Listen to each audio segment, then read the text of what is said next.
Hello friends पुनर eighty short video লৈ আপোনালোকক স্বাগতম। ইতিমধ্যে মোৰ ভিডিও চোৱাবিলাকে গমেই পাইছে আমি আছো চেৰগাঁও। 15 আগষ্টৰ দিনাখন আমি আহিছো অৰুণাচল ভ্ৰমণ বুলি। আৰু এয়া হৈছে 16 আগষ্টৰ দিনাখনৰ ৰাতিপুৱাৰ দৃশ্য। হোটেলৰ পৰা ওলাই প্ৰথমে আমি চাবলৈ গলো চেৰগাঁৱৰ বিখ্যাত এপল গাৰ্ডেন। ইতিমধ্যে মোৰ ভিডিও যদি চাইছে হেয়া দেখাই পাইছে।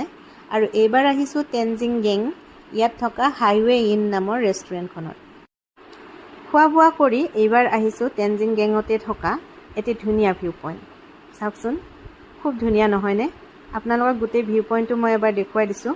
কিমান ধুনীয়াকৈ বতাহ বলি আছে, লগতে ৰাতিপুৱাৰ ৰ'দটো খুব ধুনীয়াকৈ ওলাইছে। আৰু এই সেউজীয়াবোৰ দেখি সঁচাকৈ বহুতেই ধুনীয়া লাগিছে। গতিকে ইমান ধুনীয়া পৰিৱেশত কেইটামান ফটো জানো নামাৰি পাৰোঁ, সেয়াও শ্বেয়াৰ কৰিলোঁ আপোনালোকৰ মাজলৈ। কেনেকুৱা হ'ল জনাবলৈ নাপাহৰিব। Bye bye.